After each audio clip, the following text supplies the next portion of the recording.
So I haven't fired this thing up yet with the Kadrons on it yet.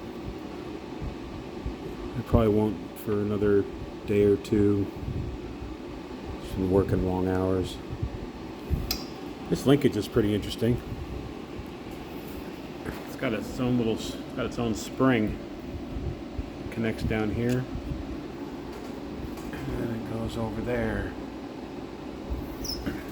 Like the one I have on my Baja, I have springs that return back here to my exhaust is back here in this area.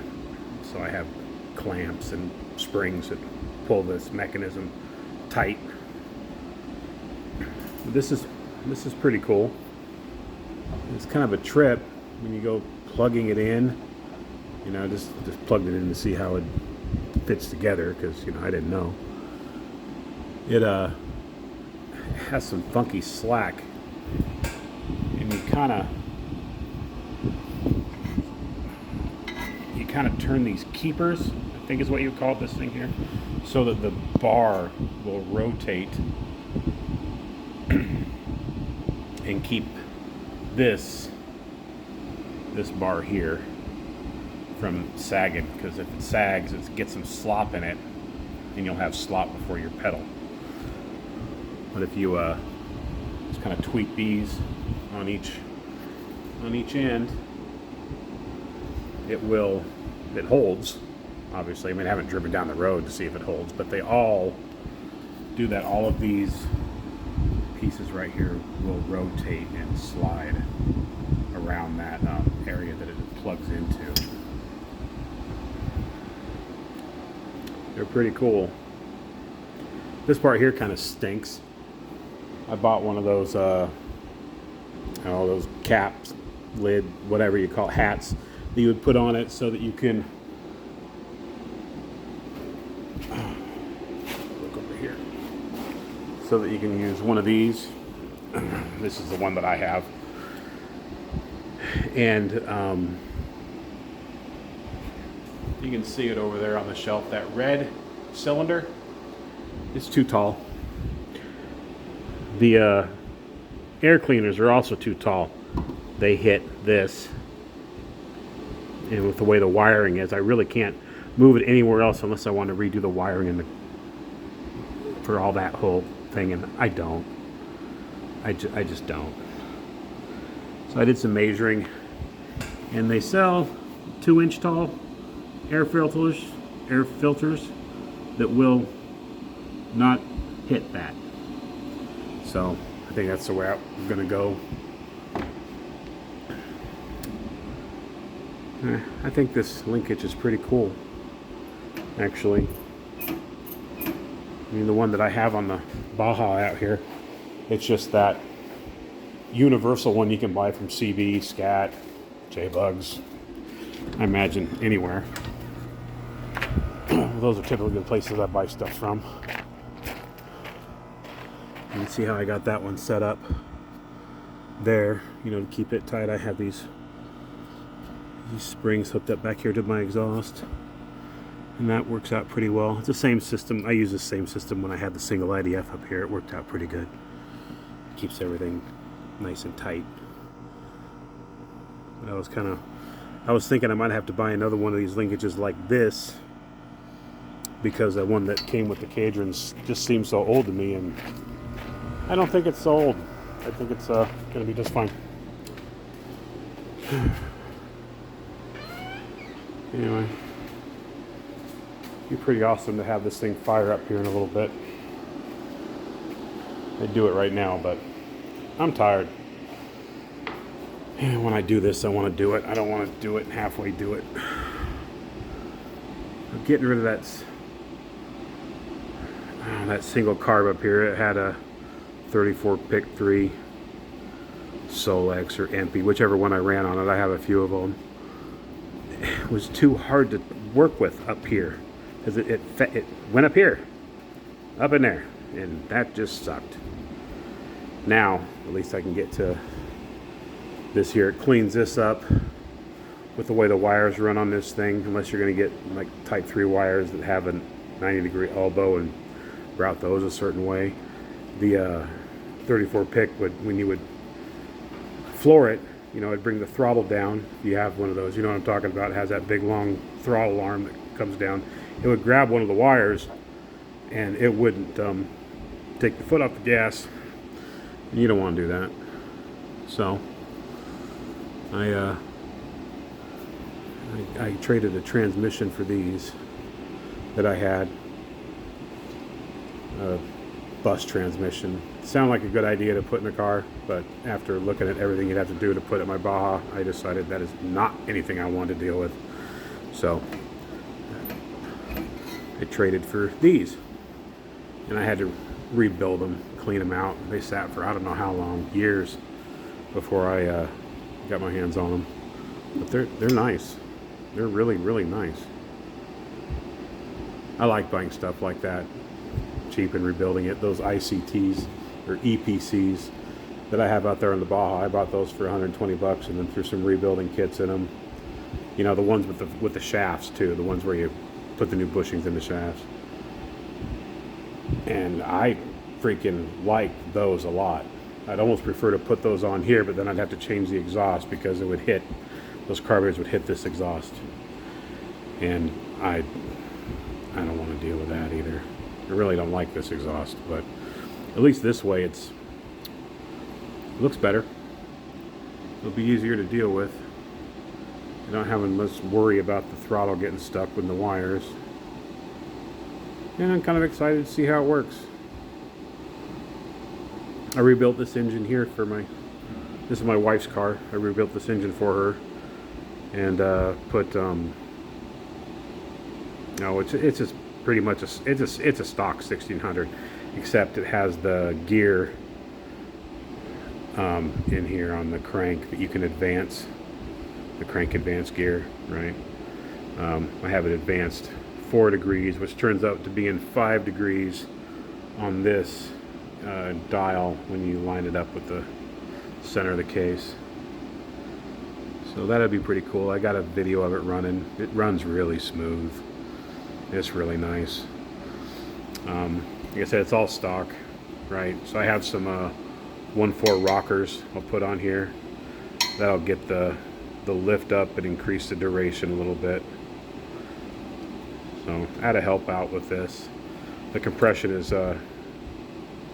almost 9 to 1. It's like 8.8 to 1 is what it worked out being. I had to take this fly cutting tool that I have that we can bore out cases and bore out heads and fly cut them down a little bit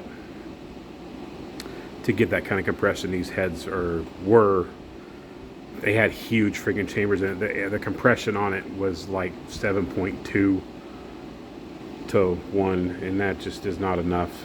At least up here at 3,500 feet it ain't enough, and especially when you're running that tire on a 412 transmission. It's not nice. It's just too slow. You have to shift down in the third to climb hills, and I get kind of spoiled with that Baja because it's a 92 by 74 with a W100 cam, same size tires, and you don't have to slow down going up hills. I don't care what hill it is. It just powers right up it in 4th gear and away you go. It's pretty cool. So you get used to driving that and you get in this and you're like, what the hell? But the transmission is so different. The transmission in the Baja is a 437, and so that really changes things up a lot right there. I'm sure 412 is a later one. I don't know what year they started doing those, but this is a 67 and the Baja is a 64.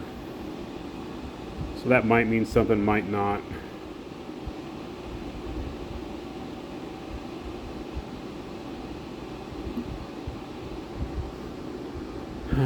I don't know. I'm kind of new at this. But that's a 3rd engine I built so far. I've taken my transmission apart and put it back together with new seals and stuff. So I know a lot more about the Baja than I do about this, but I'm getting there on this one just because everything's so different. Just the access on this thing really kind of stinks. It's going to be easier now with the duals on it as opposed to the single.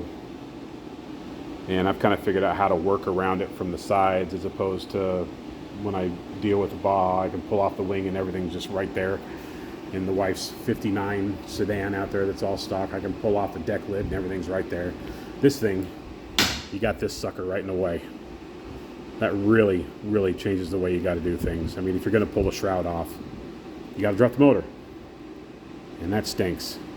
So I actually have another shroud up there. I got that chrome one. But to run it, I'll have to do a remote oil cooler, which is fine. I think that'd be cool. Take it and run it, run lines up here and tuck it.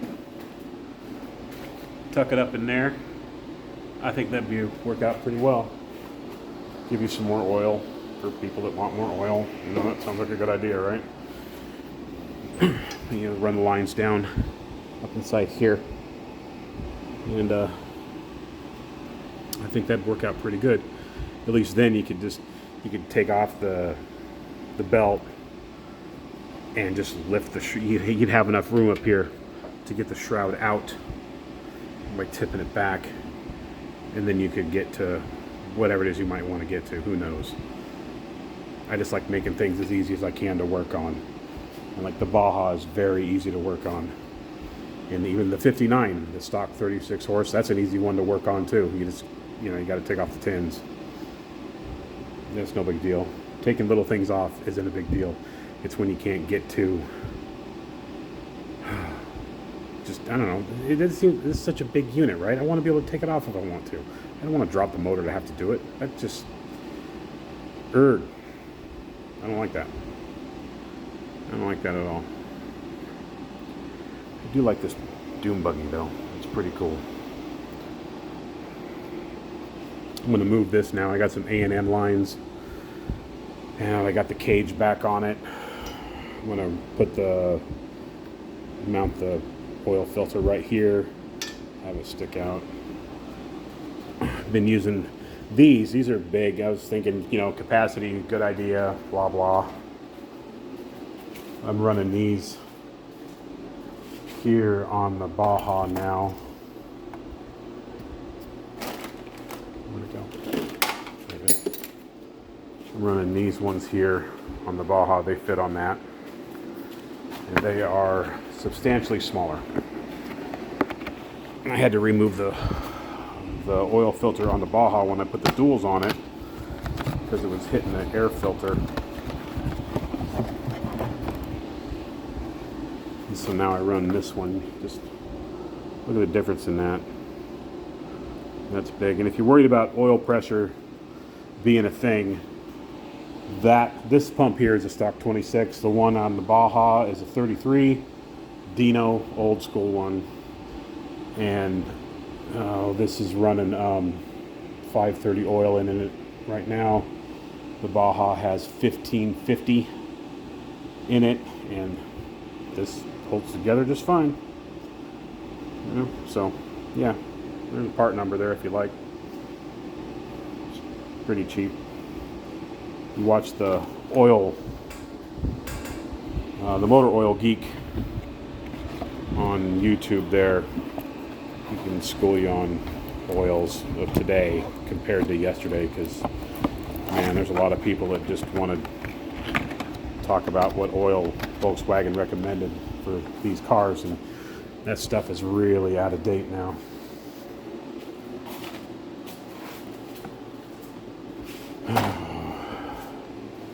And I wouldn't worry about it when it comes to springs. Like, these are stock springs in this dune buggy in the Baja. They're the heavy duty singles, and everything's pretty cool. Anyway, I'm done yapping. Y'all have a good night. Bye.